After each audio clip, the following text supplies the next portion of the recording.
Hey gang, and welcome back. This week we're going to run down my top 10 EDH best blue creatures.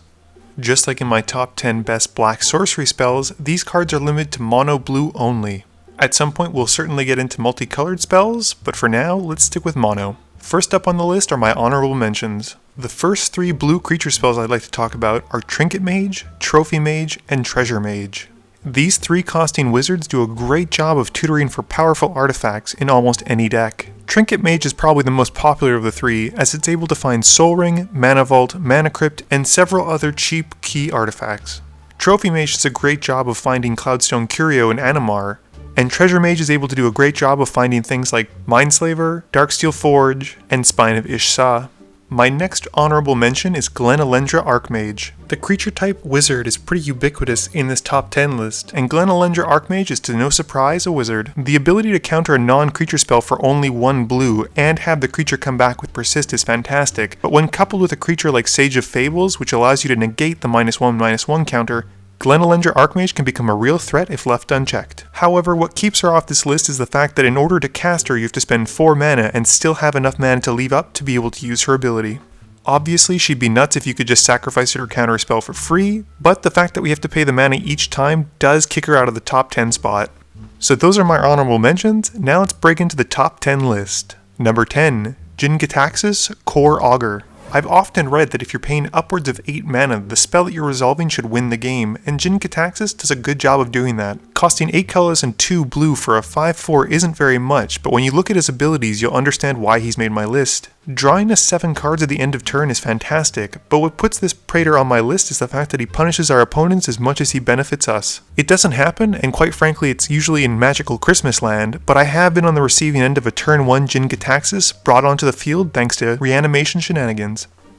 Number 9, Deadeye Navigator. Put down your pitchforks and your torches, guys. This is low on the list because frankly, Deadeye Navigator by himself, which is the criteria that I'm using to rank these creatures, does literally nothing. As a card, he's a 6 mana 5/5 that has to wait until something else comes into the field, which, if you have no hand and no board, is not the kind of card you want to top deck into. I realize that he's pure combo bait, which is part of the reason why I'm including him on this list. By himself, he does very little. That being said, once he's paired up with strong creatures, many of which do appear on this list, he goes bananas in terms of value. Number 8, Phyrexian Metamorph. Phyrexian Metamorph might be one of the best clone variants ever printed in Magic the Gathering. Never mind the fact that it can come into play as an artifact, which are some of the strongest spells in EDH, but you're able to cast this clone for as little as 3 colorless mana and 2 life. What allows this card to stand above the other clone variants like Stunt Double, which gives our clone Flash, is in fact the thing that I told you to ignore earlier, the versatility of being able to come into play as an artifact or a creature. Even simple plays such as casting Gilded Lotus, then paying the 3 mana with the Lotus and 2 life to cast Phyrexian Metamorph as a copy of the Gilded Lotus is a fantastic play. Number 7, Snapcaster Mage. Oh hey look, another wizard on this list, big surprise. I'm sure by now many of you are familiar with Snapcaster Mage as it's established itself as a fantastic card when it was in Standard, and considering how much play it sees in Modern and Legacy. Snapcaster Mage has a varied power level as it depends heavily on what's in your graveyard and what's in your deck. If you're running only creatures, chances are Snapcaster Mage is not the kind of card you want. But if you're in a spell heavy deck where key components are spells that you need to be able to cast multiple times, and this is EDH, so let's face it, you're not going to have multiples, Snapcaster Mage will do a great job for you. Number 6, Palinchron. I'm sure some people are surprised that Palinchron is so high on my list whereas Deadeye Navigator is so low. The reason for this is that untapping lands is an incredibly powerful effect, and there are a lot of lands that do more than just tap for mana. As I was doing my research for this list and thinking of my top spots, it was easy to see that Palinchron, when cast on a dead board with an empty hand, did a lot more than Deadeye Navigator. And this is without even considering having any mana doublers on the field, which can easily allow you to generate infinite mana. Sure, he's got less power than Deadeye Navigator, but he also has flying, which means that we can get in for beats a lot easier. Number 5, Venser, Shaper Savant. There are a few things that blue mages love more than countering spells, and that's when a counter isn't a counter. As I've seen many Spellslinger EDH decks jam Boseiju into their decks to force their win cons, Venser is a great addition to be able to get around no counter clauses. This would often be enough for many people to consider including this in their deck, but Venser doesn't just stop there. He also offers blue decks a way to bounce powerful permanents back to their opponent's hands, giving us answers to troublesome cards that blue normally has trouble dealing with, such as planeswalkers, enchantments, and artifacts. Venser is one of those cards that I mentioned earlier that gets ridiculous when combined with Deadeye Navigator, as he's easily able to bounce an opponent's board or all spells they try and cast for the rest of the game. And also he's a wizard. Number 4. Teferi, Mage of Zhalfir. By my estimates, Teferi was half of the prototype that would eventually become Prophet of Kruphix, and was automatically included with Seedborn Muse and a lot of Simic-based decks. But the fact that we're able to flash him in and give all of our own creatures flash as a result isn't the only reason to run him.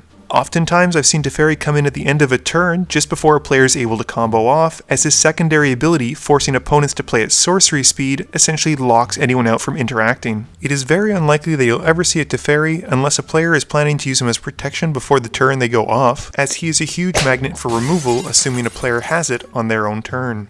And again, also, he's a wizard. Number 3. Clever Impersonator. Remember Phyrexian Metamorph and how strong it was because of how versatile it could be as it's able to come into play as an artifact or a creature? Clever Impersonator turns that up to 11 since it can come into play as any permanent. I will agree that he is more expensive to cast and the double blue is more restricting, but I think the payoff is well worth the extra investment compared to Phyrexian Metamorph, acting as a second copy of nearly any card provided it isn't legendary. Clever Impersonator is one of the strongest blue creatures, and yet most of the time it doesn't even come into play as one. Number 2. Gilded Drake. Probably the most controversial inclusion on my list, Gilded Drake is nonetheless a very powerful blue creature. My reasoning for including Gilded Drake so high on the list, however, is more complex. Blue as a color does not have a ton of ways of dealing with things once they're on the field. You can bounce them back to your opponent's hands with cards like Cyclonic Rift or Capsize, or use one of the very few removal spells in blue, such as Pongify or Reality Shift. But in EDH, neither of these solutions really deals with the problem, as opponents are able to either recast or reanimate any of those creatures. This, in my humble opinion, is why Gilded Drake is so strong. It doesn't necessarily do either of those things, but at the same time it still deals with troublesome creatures. Now, I'm sure you're thinking, hey, this is just control magic but on a body, but frankly it's not, because you gain control of that creature indefinitely, barring certain exceptions like Homeward Path. Ultimately though, Gilded Drake is able to deal with any troublesome creature for only 1 blue and 1 colorless, and yeah, they gain a 3/3, but chances are you'll have a way to bounce it, blink it, or just deal with it in the end. For 2 mana, and having to deal with a 3/3 flying creature, you're able to steal your opponent's best creature. I think this is a fair trade-off. And my number 1 creature, Consecrated Sphinx. Check it out, one of the few creatures on my list that isn't a wizard. Big surprise! Who would have guessed that a creature that allows you to draw 2 cards for every 1 card your opponent draws would be really good in EDH? For 6 mana, we get a decent sized body of 4 power and 6 toughness, flying, and in all honesty, an incredibly warping triggered ability. If you've seen any of the games that I've recorded and put up on my YouTube channel where anyone resolves a Consecrated Sphinx, you'll know how strong this card is. The silliness of this card is only further compounded should another copy enter the battlefield. Just this last week I recorded a game where 2 opponents had a Consecrated Sphinx on the field and they essentially drew 32 to 40 cards each.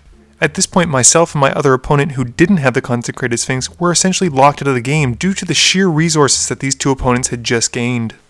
Being able to ramp for huge mana is great, but it pales in comparison to having a perfectly sculpted hand when you're drawing 2 cards per opponent's turn minimum. Anyway gang, those are my top 10 EDH best blue creatures. Do you agree? Do you disagree? What does your list look like? Let me know in the comments below. Please be sure to tune in every Monday at 11 AM Eastern Standard Time for a guaranteed new video, with another video popping up sometime during the week. You can also follow me on Twitter at MTGMudsta, or check me out on Twitch at twitch.tv/MTGMudsta. This video is brought to you by support from my generous Patreons. If you're looking for a way to help out the channel, please be sure to consider visiting the link below or in the About section. As always, thank you guys for watching, and please be sure to like, comment, share, and subscribe for more, and I'll see you next time.